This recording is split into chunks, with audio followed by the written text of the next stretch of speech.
Mari bergabung dengan program studi pendidikan agama Islam Fakultas Tarbiyah Institut Agama Islam Negeri Parepare. Salam.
Assalamualaikum warahmatullahi wabarakatuh.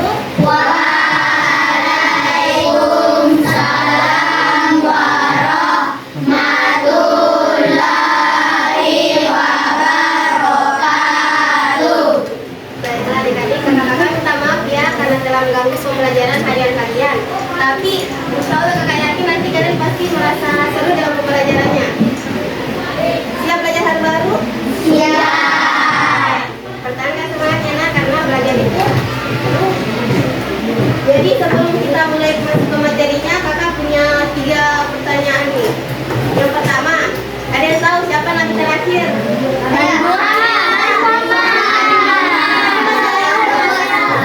Pintar. Di mana nabi lahir? Iya, pintar. Nabi lahir di Mekah. Nah, pertanyaan ketiga nih. Nabi itu pertama kali hijrah ke mana? Ada 2, Mekah atau Madinah?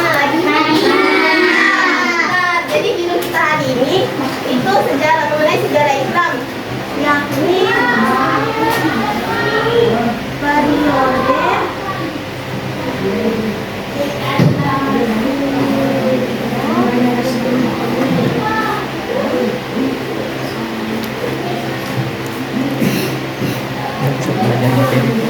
dakwah. Gimana tadi yang pertama tempat lahirnya? Di Mekah, Di Mekah dan di Madinah. Pintar, Masya Allah. Nah, awalnya Nabi diangkat jadi Nabi itu ketika Nabi di Gohira kan? Ketika Nabi Gohira pas umurnya 40 tahun. Itu Nabi diangkat menjadi Nabi ketika turunnya surah Al-Alaq ayat 1-5. Tapi di situ Nabi belum berdakwah. Tapi apa itu dakwah?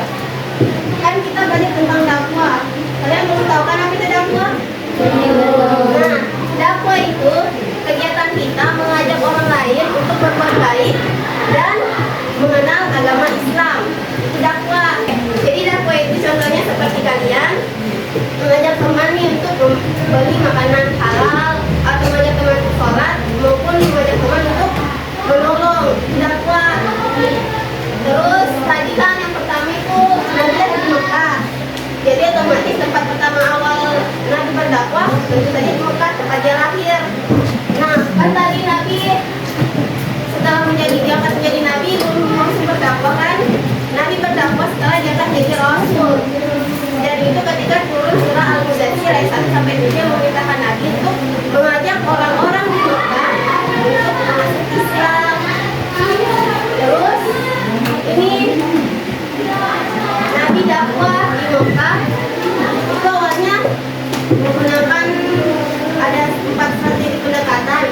Tapi yang perlu kita pelajari itu ada 2. Yang pertama, dakwah Nabi secara sembunyi-sembunyi. Dan dia berdakwah atau mengajak orang-orang untuk masuk Islam, mengenal Islam. Itu yang pertama diajak itu seperti temannya Abu Bakar As-Siddiq, istrinya Siti Khadijah itu masuk Islam. Kenapa harus Kan Islam itu agama yang benar, yang insya Allah kita masuk orang Islam itu jadi masuk surga. Tapi kenapa awalnya Nabi berdakwah sembunyi-sembunyi? Ini contohnya sama seperti kalian nih, ada cewek kan, apa namanya? Rahel. Nah, Rahel ini suka main bola. Jadi kan biasanya main bola itu laki-laki. Jadi Rahel memang sembunyi-sembunyi dan dia kasih tahu teman-temannya siapa? Siapa? Devi. Nah, jadi Rahel pertama itu kasih tahu Feby doang. Yang lain tidak dikasih tahu. Sembunyi dia mainnya. Nah, itu dibilang dakwah. Kenapa? Karena pada zaman Nabi itu orang-orang yang tinggal di Mekah masih mengikuti kepercayaan nenek moyangnya. Apa kepercayaan nenek moyang itu? Menyembah patung. Iya, menyembah patung seperti berhala. Jadi kepercayaan nenek moyang itu menyembah patung dan berhala.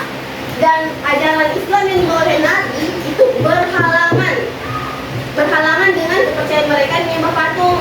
Nanti orang-orang kan pada marah, kan? Nanti semuanya marah. Kenapa kamu nyebarin Islam padahal orang-orang menyembah patung begitu? Jadi marah loh. Kalau marah pasti dijauhin, dipukul. Pertama tadi dakwahnya secara apa? Ya, iya. Dakwah secara sembunyi-sembunyi.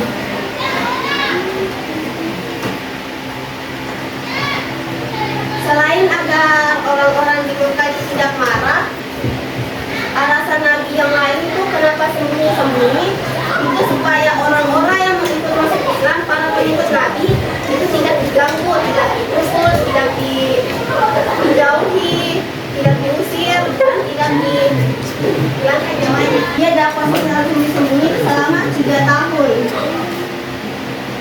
Kemudian masuklah pada dakwah Nabi secara kebalikan sembunyi apa? Terbuka, secara terang-terangan. Dia sudah mulai berdakwah secara terang-terangan. Setelah Nabi berdakwah kepada keluarganya, dia secara terang-terangan berdakwah di 2 tempat, ada di Ka'bah dan ada di Bukit Safa. Di Bukit Safa dia berdakwah di 2 tempat ini. Ketika Nabi pergi berdakwah itu diikuti sama kaum Quraisy. Apa itu kaum Quraisy? Nah, kaum Quraisy itu orang-orang Mekah yang tidak setuju, tidak menerima dan menentang. Iya, menentang agama Islam. Minta pun sama kakak di belakang. Oke, dia disebut kaum Quraisy.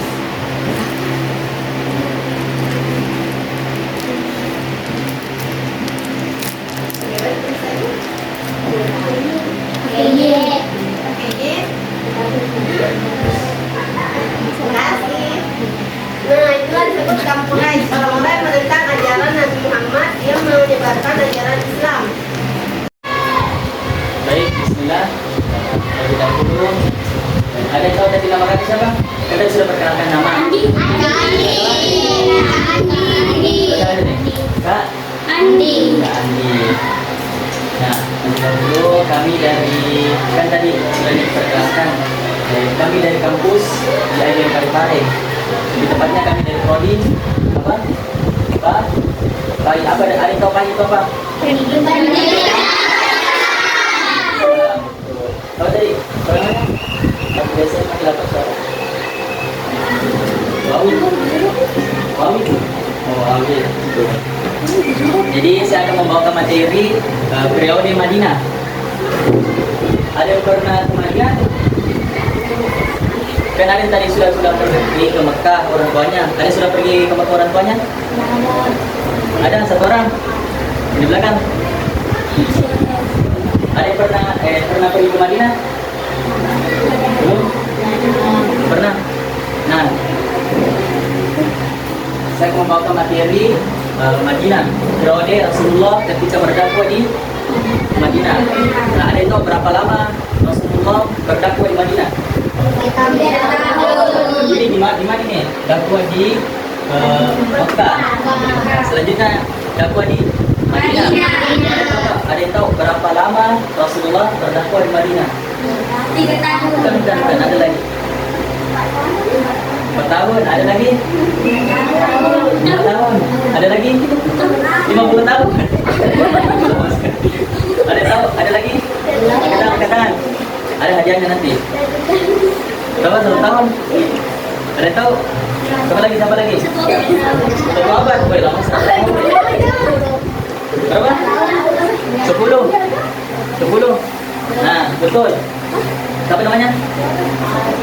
Azan. Nah, apa betul tadi dibilang Azan? Rasulullah berdakwah di Madinah selama 10 tahun. Oh, tepuk tangan untuk Azan dulu. Nah, setelah Rasulullah hijrah dari Madinah ke Mekah, Rasulullah itu berdakwah di Madinah selama 10 tahun. Nah, Rasulullah itu mendapat dukungan dari kaum Yahudi dan Ansar. Mengapa? Karena ketika dakwah di Madinah itu, orang-orang di masyarakat itu lebih menerima Rasulullah berdakwah di situ. Padahal kita tahu orang-orang Yahudi, orang Ansar itu orang-orang Kristen. Tapi kenapa menerima dakwah Rasulullah ketika di Madinah? Kenapa? Ada tahu? Kenapa orang-orang Kristen itu menerima Rasulullah berdakwah di Madinah? Kenapa? Nah, salah satunya itu Rasulullah itu berdakwah secara halus, secara terbuka. Kan tadi sudah kita pelajari Rasulullah itu dakwah di Mekah secara sembunyi. Nah, berbeda dengan di Madinah. Rasulullah itu berdakwah di Madinah secara kenapa bisa? Karena diterima nih orang-orang Yahudi dan Ansar, orang yang Madinah. Dakwah di Madinah itu apa bacanya?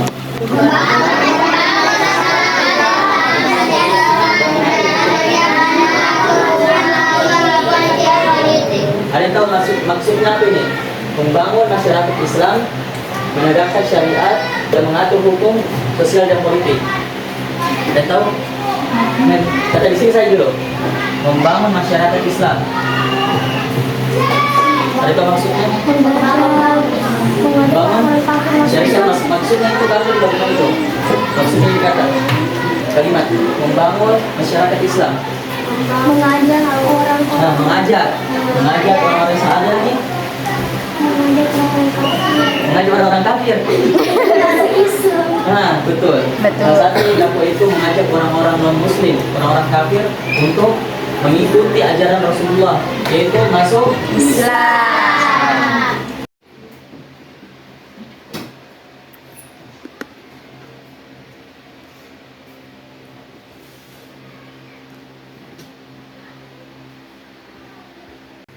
Ada yang tahu tauhid?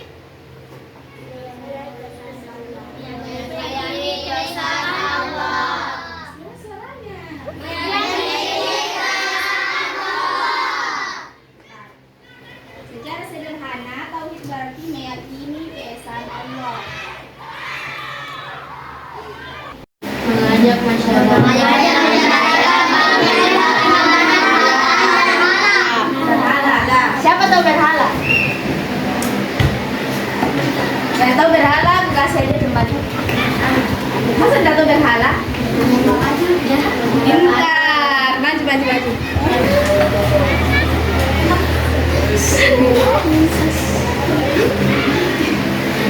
Menyembah patung. Selain patung, apa lagi?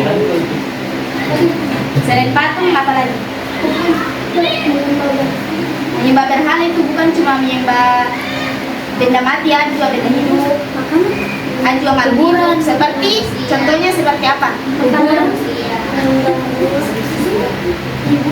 Yang ada di India. Kuburan. Menyembah. Yang tahu? Yang ada di India siapa sering nonton film India? Hewan apa biasanya? Sapi. Pintar. Maju.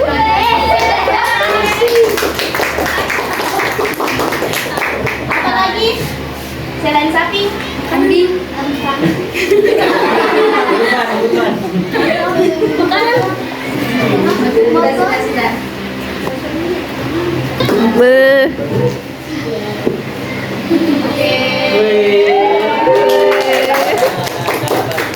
Hala itu menyembah apa yang disembah selain Allah.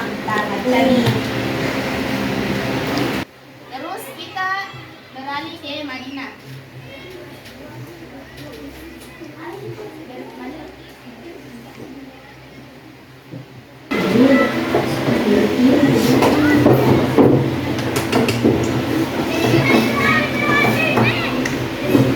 Bisa dibaca?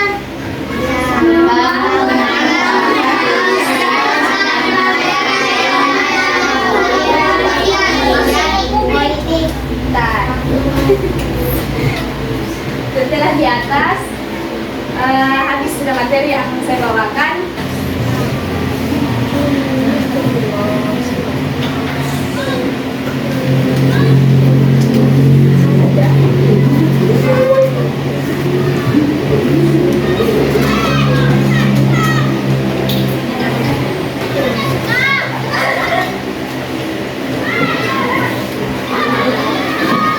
Jadi materi terakhir yaitu tentang pelajaran yang dapat kita ambil dari dakwah Rasulullah SAW di Mekah dan di Madinah. Jadi ada sifat yang harus kita ikuti dari Rasulullah SAW, yaitu yang pertama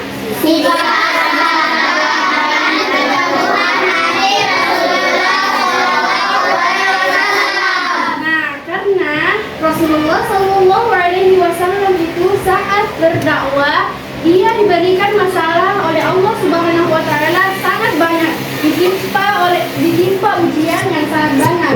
Tetapi Nabi Muhammad SAW selalu tahan menjaga keteguhan hatinya. Nah, sifat yang kedua yaitu sifat hikmah dan bijaksana Rasulullah SAW.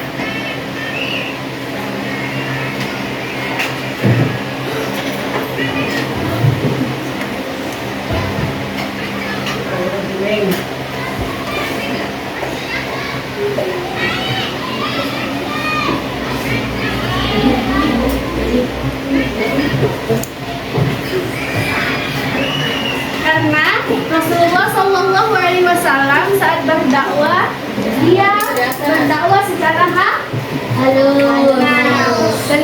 dengan kasih sayangnya kepada orang-orang yang belum tahu apa itu Islam, sehingga orang yang tidak tahu apa itu Islam lalu masuk ke dalam agama Islam. Nah, begitu. Jadi kalau misalkan ada teman tak jahat sekali sama kita toh, nah, baru itu tuh mantap.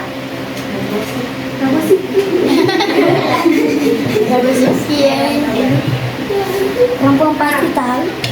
Jadi jangan gimana kalau nak gosip Ki. Jadi harus apa? Sabar. Dan tidak boleh marah-marah.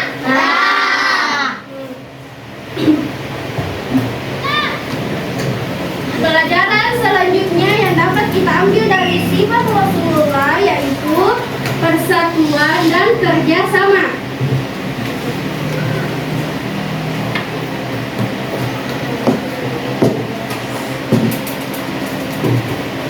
Nah, bagaimana persatuan dan kerjasama yang dimaksud di sini? Sama-sama melakukan hal yang baik. Nah, kalau misalkan selalu pilih sini berarti sholat. Tidak, nah, kalau misalkan masuk di waktu sholat, aja itu mantap. Itu namanya bersama-sama dalam kebaikan atau persatuan untuk kerjasama. Ya.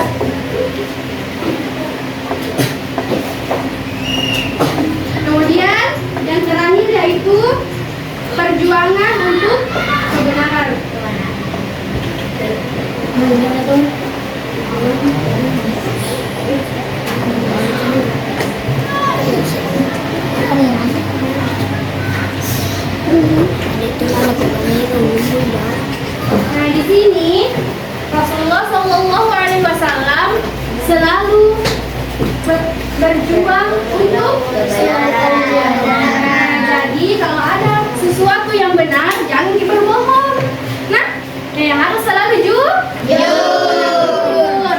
misalkan ulangan Ki, yang Ki bener teh harus Ki apa? Jujur. Harus Ki jujur. Nah, itu adalah pelajaran yang dapat kita ambil dari sejarah dakwahnya Rasulullah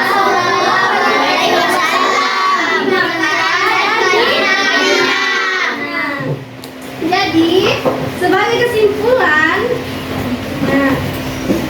kita belajar sejarah. Nah, melalui perjuangan dan pengorbanan beliau, Islam dapat berkembang dan menyebar ke seluruh dunia. Itulah hasil dari dakwah Rasulullah SAW sehingga semua orang sudah tahu apa itu Islam. Jadi, itulah tadi pelajaran yang dapat kita ambil dari sejarah dakwahnya Rasulullah. Yang pertama tadi apa? Sifat sabar dan yang kedua, sifat bijaksana dan yang ketiga, dan yang terakhir, jadi itulah tadi. Sekian dari kakak. Wassalamualaikum warahmatullahi wabarakatuh. Waalaikumsalam warahmatullahi wabarakatuh. Anak soleh siap. Anak solehah siap. Bagaimana siapnya? Ini siap. Mari kita ganti games baru lagi. Menjauh. Menjauh. Mendekat. Menjauh. Mendekat. Tangkap.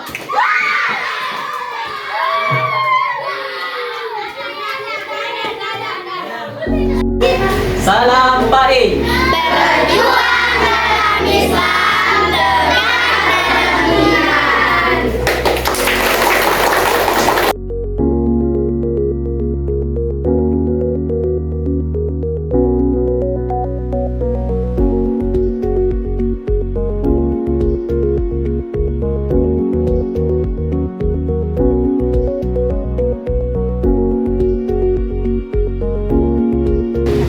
Mari bergabung bersama kami dari program studi Pendidikan Agama Islam Untuk membentuk generasi yang berakhlak mulia dan berilmu. Mari bergabung bersama kami untuk membangun masa depan yang Islam. Salam PAI. berjuang dalam Islam, tegak dalam iman.